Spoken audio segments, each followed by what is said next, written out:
What's up, you guys? Welcome back to my channel. Today we are doing another 3 looks video. The 3 looks are going to be created with the D Fetish Palette. I picked this up the other day because a few of you had been asking me if I could do a 3 looks video with it, and yeah, of course I can. Just to give you guys a picture of like where I'm at personally right now. I am wearing my pajama shirt that I slept in still, and this is the second time I'm filming this video, so yeah. So yesterday, the first time I filmed this video was my first time using this palette, so this is kind of a little bit more than a first impression at this point. So at the end of this video, I will take a second to give you guys my thoughts on how the palette performs and, you know, like what I think of it, etc, etc. Because yesterday I filmed 2 of the looks and then I had to redo them, and then today I did 3. So really I've already done 5 looks with this palette, so I have a pretty damn good idea of how it works. 3 looks videos are always on the longer side, so I try not to ramble too much at the beginning. What I'm going to do, if you are just interested in maybe one of the looks, or if maybe you're just interested in like my little mini review at the end, I'm going to timestamp everything down below. So if there's just one specific thing that you'd like to see, you could jump around or whatever. And before we get started, please don't forget to leave a like on this video if you don't mind taking a second, because that really helps me out and I always appreciate it. And also, if you are new here, go ahead and subscribe, because I would love to have you stick around for more videos and all that jazz. And, you know, quite frankly, you know, I think you'll enjoy it. All right, that's it. Everything is sorted. Let's just get started on look number 1. Okay, to start the first look, I'm going to go into one of the more neutral shades. So I'm going to go into Fixation right here. Yesterday, when I did this look the first time, I started it with the color Sex, which is a really nice yellow color. I found that on the lid, the yellow actually looked way more orange, and it was nice against the green, but it was difficult to blend the 2 of them together. So I'm going to go with something slightly more neutral this time. Also, I noticed that a lot of the matte shades in here do have a lot of kickback in the pan, but I only noticed a lot of fallout on the face with a couple of the shades. By the way, my hair is like 87% dry shampoo right now, so if I look like Polly Walnuts, don't roast me. I'm just putting that shade through the upper portion of my crease on a BH number 5 brush, and I'm just gonna pack the color on and I'm gonna blend it upward, like pretty much into my eyebrows. Next, I'm gonna go into this lovely green shade on a MAC 217S brush. You guys are probably thinking, Nicole, you hate green eyeshadow. Usually I do, but I really like the depth and like the emerald tone that this green matte has, so I'm going to go for it, and I'm going to make something that I like with something that I would have thought that I don't like.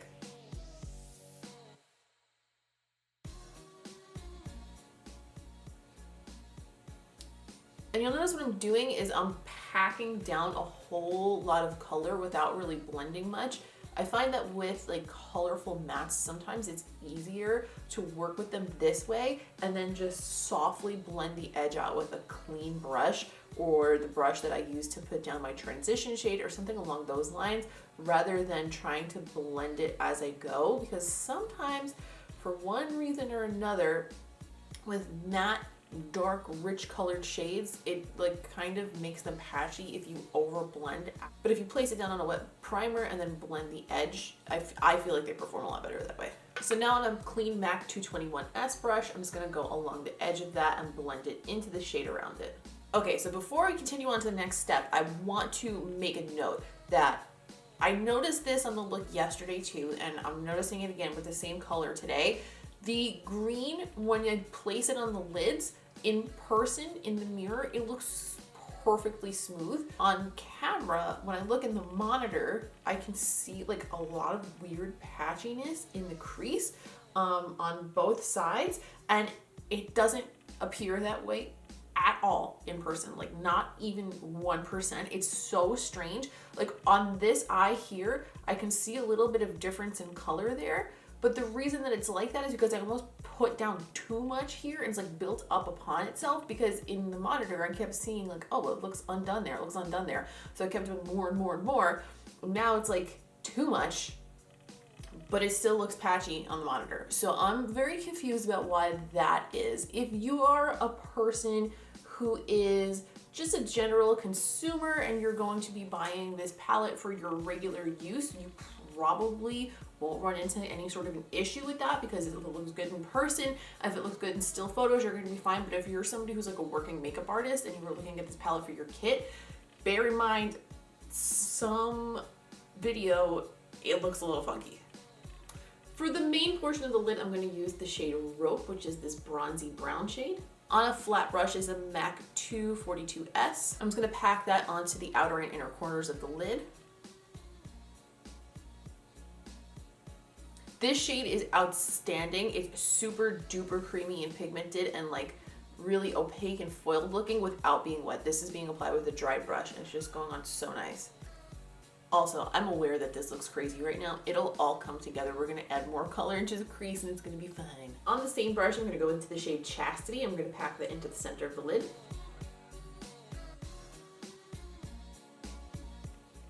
And I'm just going back into Rope a little bit and patting that over the edge of Chastity just to blend those two together. With those two shades, they applied really beautifully with the brush, but they do give quite a bit of fallout. But oh god, I'm touching my own skin with the brush here and making an absolute mess.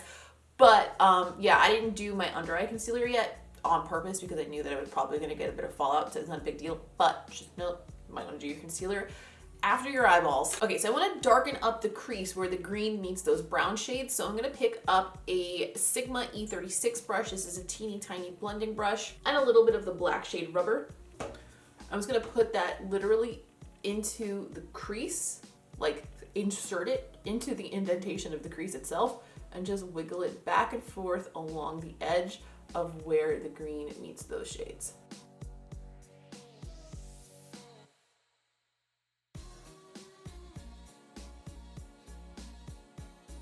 That one had a bit of fallout too. Okay, I want the center of that lid to pop a bit more. I'm gonna go into the shade Submissive on another flat brush. This is an Alamar Cosmetics brush, and I'm just going to do the same thing, dip that brush into the shade, and then just use it to press it into the lid, but I'm just keeping it to the center portion now.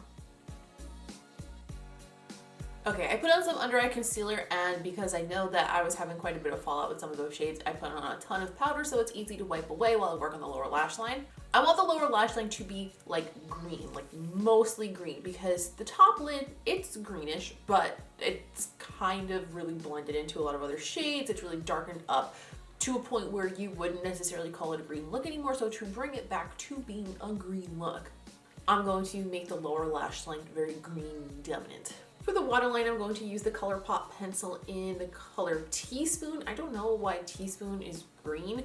I also don't think they make this anymore, but that's sad because this is actually a fantastic color and they had a bunch of really nice colors in these. ColourPop, why? I was gonna run that through my waterline, brighten that up and make it nice and green. And I'm gonna drag it through my bottom lashes a little bit too.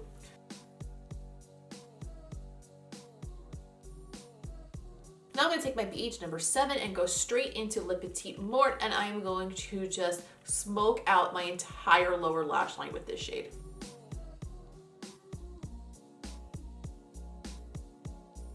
I'm also dragging that out so that I can blend it into the green in the crease on the top. Next, I'm just going to pick up a MAC 219 pencil brush. I'm just going to go back into the shade Submissive and use that to highlight my inner corner.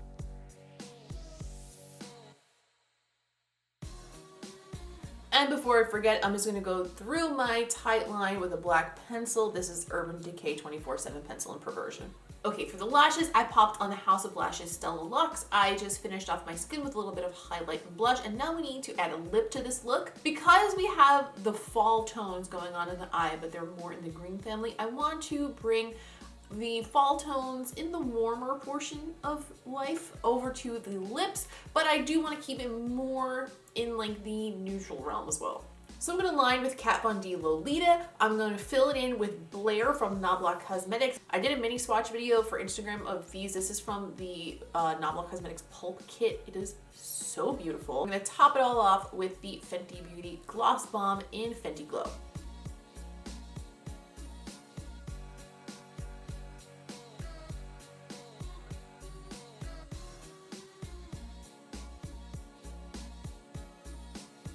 This is the first look. Okay, for the second look, I'm going to be working with some of the reds in here and the navies. So I want to start off my transition with something mauve. So I'm going to go into the color Safe Word on a BH number 5 brush. And just like earlier, I'm going to start packing that through my crease. This time, instead of going completely round with the shape, I'm starting to just flick it out a little bit here at the end, toward the end of my brow. That way, when I add a wing later, it kind of follows that shape a little bit more. I'm just gonna blend the edge of that with a clean blending brush. Next, I'm gonna go into the shade Bondage on a MAC 217 brush, and I'm going to pack that from the center of the crease all the way down into my lash line. Well, not into my lash line, but to my lash line. You don't want to you don't want red eyeshadow inside your eyelashes. Or maybe you do, I don't know.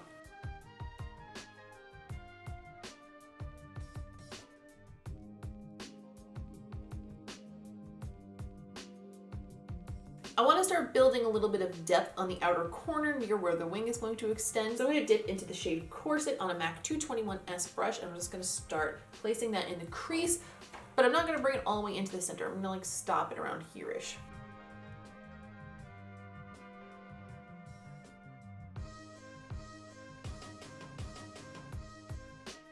And in an even more concentrated area on a Sigma E36 brush, I'm gonna go into the navy shade Obsession, and I'm gonna start packing a little bit of that down, but I'm not gonna completely try to get as much depth as I want at the end of this look, because once I put the wing on there, I'm going to go back in with the blue anyway to make sure that it makes the shape that I want. For the wing today, I'm going to use Liner X. I did a first impression and a wear test of this. If you haven't seen it yet, it is a new liner from Kat Von D. I'll link that right up here on the screen. Spoiler alert, it's like probably my new favorite.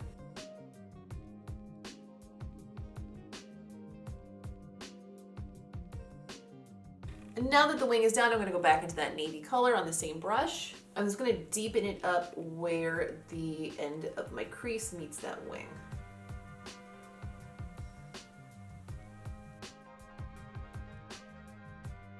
For this look, because it is really intense and like heavy, I want it to be mostly focused on the upper portion of the lid, but I don't want to leave the underneath portion completely bare either, because I feel like then it would be too off balance. So I'm just going to go into the color Safe Word again on a Sigma something brush. I think it's an E40. I'm just going to lightly blend out the lower lash line with that shade. This design on the mirror is clearly supposed to be a whip, because you know, like the Fetish collection or whatever. I keep thinking it's a pair of my lashes stuck to it. For the waterline, I'm going to go through with a nude pencil. This is Walk of Shame from Urban Decay. Okay, so I popped on the new Midnight Luxe lashes from House of Lashes. I also popped on some fake bangs because my hair is not living its best life right now, and a couple of freckles, because sometimes I feel like when you wear like a more harsh or like dark, intense look, a little bit of faux freckles can like bring back the youthfulness to it, you know what I mean? That being said, I'm gonna go ahead and make this even harsher by adding a red lip. I'm gonna line the outside edge of the lip with the Kat Von D pencil in the color Misfit, and then I'm going to fill it in with the Fenty Stun Up Lip Paint in Uncensored.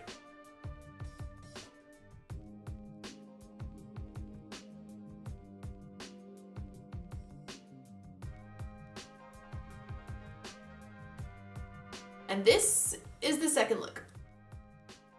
On to the third look. I've pulled back my hair and left the bangs in. Now none of it's living its best life, but it's okay. It's okay. I'm gonna create sort of a spotlight eye, but I'm gonna have it be more of like a loose spotlight eye than like a super defined one. So I'm gonna start by going into the shade Sex on a Real Techniques brush. This is just a little crease brush. And I'm gonna start packing that above the crease and into the crease, but only on the inner and outer portions of the eye. I'm not gonna put it in here in the center.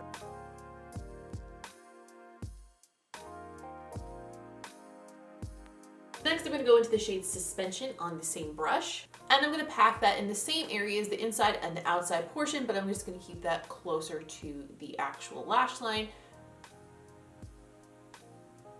And I'm getting a ton of fallout, a ton, like a ton. I'm gonna do my best to sweep that away without like disturbing the makeup underneath because I already did my skin. No, nope, that's not gonna work. Nope, nope. We'll just redo that area. I'm kind of wishing now that I'm working on this particular look that there was a shade of brown that was somewhere in between this one and this one. I feel like fixation is super light and suspension is super, super dark. But right now I'm actually gonna mix those two together and just use that to start to blend suspension into the yellow shade that we put down. That's much better.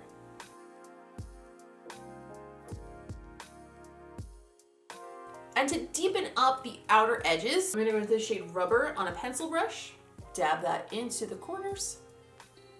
I'm not bringing that all the way up into where we blended the gray brown into the yellow there. I feel like I say this all the time, but maybe I don't. Maybe I just say it in my own head. If you feel like when you're working on a look that you lose some of the initial color that you put down, don't be afraid to go back into it with like a smaller brush and just add more and keep blending it. Blend it out further if you feel like you need to for the look. But going back and forth and just doing it little by little, usually you'll get it to a place where you're happy with it. Whereas like if you just stop and you might not feel like it's done and you feel like you lost some of the color and you're afraid to go back, you might not feel like you still see that color. Just don't be scared. Go back and do more. For the center of the lid, I want to add a little bit of definition and a little bit of brightness to it. So I'm going to add an extra bit of a base. This is the Kat Von D Super Brow Pomade in the color Bleach, which is kind of just an off-white shade. And I'm taking that on a flat brush and I'm just tapping that into the center of the eye. This will just give the bright shades that we put down a little bit of a brighter background and just make them pop more against the darker shades we put on the outer portion of the lid.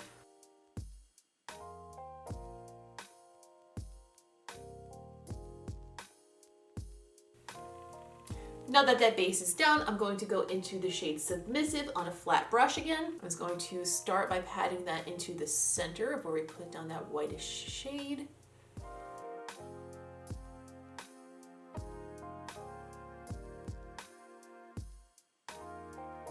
All right, I went ahead and fixed up the area where we got all the fallout under the eye, and now we're going to work on the under eye portion. And essentially what we're going to do is repeat exactly the same steps as we did on the top, but just on the bottom this time.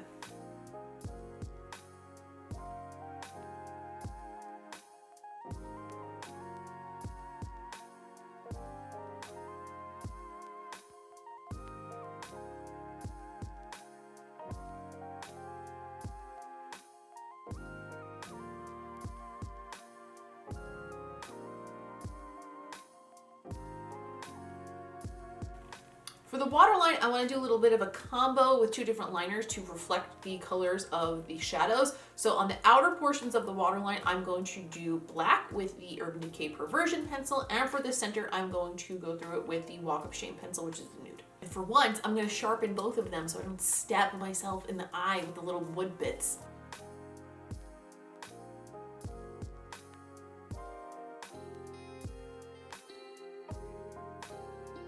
Okay, my lashes are drying, so while they dried, I wanted to show you, this is not done and it looks really bad right now because it needs mascara because it's all but I wanted to show you how I do the bottom lashes when I do a look like this, because the area where it's bright, I don't want regular mascara to darken that up. So I take my white liquid liner and I just run it over the bottom lashes in that area, and it clumps up a little bit at first, but you just comb through it. But yeah, it actually makes a pretty nice mascara. Sometimes I do my whole lower lash line this way, but I think that really kind of like ties the whole look together. I took a quick break because my camera was about to die, so I wanted to charge it for a second, and I almost forgot where I left off. But what I did was I added the KOKO Lashes Venus Lashes, which are my favorite for kind of spotlight eyes like this because they're kind of flared evenly on both sides, so it kind of gives like that even appearance. And I also just dabbed on a little tiny bit of the Urban Decay Heavy Metal Glitter Liner in the shade Midnight Cowboy, just because I felt like I wanted to just, I don't know, just add a little bit of something extra to the center, make it pop a little bit more. So now basically all I need to do with this third look is add a lip.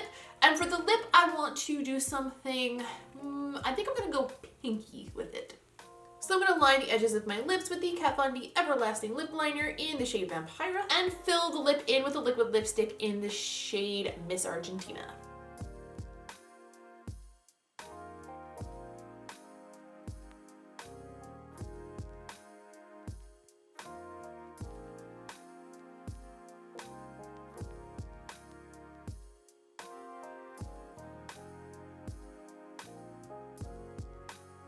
And this is the third look. Let's talk a little bit about what I think of it. First of all, the packaging I think is gorgeous. I had seen a couple of people complaining that they felt like the packaging was cheap, but honestly, I don't really feel that way at all. I love the black leather with the red inlay, and I guess I can understand what people are saying because the inside isn't faux leather, it's just like paper, but most palettes are made of like a cardboardy paper material on the inside, so that seems pretty normal to me. I think that maybe people were just expecting faux leather all the way through or something. I don't know, but the packaging I think is really nice. I think the whip on the mirror is really cute touch. I think the mirror is tremendous, and that's fantastic because who doesn't like to have a big mirror on their palette if they need it? The outside is getting a little bit fingerprinty, but that's okay because it's actually really easy to wipe down because it is that faux patent leather. Now the price on this palette is $63, which is a very, very high price for an eyeshadow palette. However, there are 24 shades in here. So when you consider that most palettes are 12 shades generally and they are about $49, it's actually a pretty decent deal, I think. I haven't broken down the price per gram, but personally, I don't know about you guys. You can let me know in a comment down below what you think, but price per gram doesn't really sway my thoughts that much because being somebody who collects a lot of makeup, buys a lot of makeup, has a lot of makeup around all the time, I don't really find that I wind up going through a whole pan of eyeshadow very often, so to go by the cost per gram doesn't really make as much sense for me than it does to go by like the cost per shade. Now, the important part, how did the eyeshadows perform? I did find that some of the matte shades, specifically the green, was a little bit finicky to work with. Not difficult per se, but it definitely took some special attention. I found that packing it on really heavily and then blending out the edges was the best way to work with it. Also, just so you guys know, I always, unless I state otherwise, I'm working on eyes that have been primed with the Urban Decay Primer Potion in the color Eden, and I do not set it. I just mentioned that because I know that it actually kind of makes a big difference in how eyeshadows perform. So if you buy the same palette as me and you're having a very different experience, it could be the way you're priming differently, or it could not, I don't know, but that could be one factor. As far as the shade selection is concerned, I do really like the shades, but I do wish there was like a mid-tone brown, and I do wish there was like a matte bone color. Some of my favorite shades in here actually surprised me quite a bit. Obsession, the navy shade, that matte navy, I love that shade. And the reason I love it so much is because I find it very, very difficult to find a navy blue shade that actually looks navy blue when you apply it, and also that it's pigmented and like blends well and stuff. This is probably the best performing navy blue, especially in a matte, that I have. And I also really love the shade Safe Word. I know that you guys probably noticed that I gravitate toward these like taupey mauve shades for like the crease area, and this one in particular I find blends out really, really, really easily, like almost blends itself kind of a thing. But on the negative side, like I said when we were doing the tutorial, the shade Le Petit Mort, while it is a beautiful green, like probably one of my favorite greens that I own color-wise, it definitely, for some reason, on camera in the monitor, I'm not sure yet about how it looks on screen, but it looks different when it's being filmed than it does in real life. On the monitor, it just looked patchy, and I don't really understand why, but in person, it looked absolutely perfect. I don't understand how that happens. I know I'm not completely crazy because I've seen this happen to other people in videos with other eyeshadows before, so it must be something about harsh lighting and like the high contrast on the HD camera. But if you're only going to be using it for like real life, it's a beautiful, beautiful, beautiful green. If for some reason you're going to be using it on camera, then maybe exercise some caution when you are relying on it for a look. I also did find that rubber had a ton of fallout, and so did suspension, Both of them are beautiful shades though and are like super pigmented. So personally for me, it doesn't really make or break whether I'm going to use them. I just like to know in advance so that way I can either not put on any eye makeup underneath my eyes or like powder the living bejesus out of it so I can wipe it away really easily. In the case of these, I would probably opt to not put any makeup under my eyes before I use them because they are really, really pigmented and I did find it hard to wipe them away when there was a little bit of fallout, even though there was powder. In general, I do like this palette. I don't know if it's like really blowing my mind like my favorite palette of the year or anything, but I do know I'm going on a trip to San Francisco later this week and I am definitely bringing this and my Urban Decay Born to Run palette. Like those are gonna be my travel palettes. One more thing before we wrap up, the shades Chastity and Submissive, those are like a weird chunky texture, not unlike shadows that we've seen before. Some of the Dose of Color shadows are like this. These are beautiful though. They seem like the type of thing that you would need to apply with your finger in order to get the right amount of pigment out of them, but I applied them with a flat brush and they went on like silk. They were absolutely perfect. I'm actually super, super impressed with that formula. I don't think we've seen a texture like that from Kat Von D before, so if it's new, I hope they continue with it because it's lovely. Let me know in a comment down below, do you have this palette? Are you interested in this palette? What do you think about this palette after watching me use it 3 times? Whatever your thoughts are surrounding this, leave a comment down below. I would love to hear it. Please don't forget to leave a like on this video because I had to film it twice and now if you don't put a like on it, I'll just cry. Honestly, I'll cry all day. Joking aside, please don't forget to leave a like on this video if you did enjoy it because it really helps me out and I always appreciate it and kind of lets me know that you guys are enjoying what I do. And also if you're new here, don't forget to subscribe before you leave because I would love to have you around for more videos. That is all for today. Thank you so much for watching and I'll see you in the next one.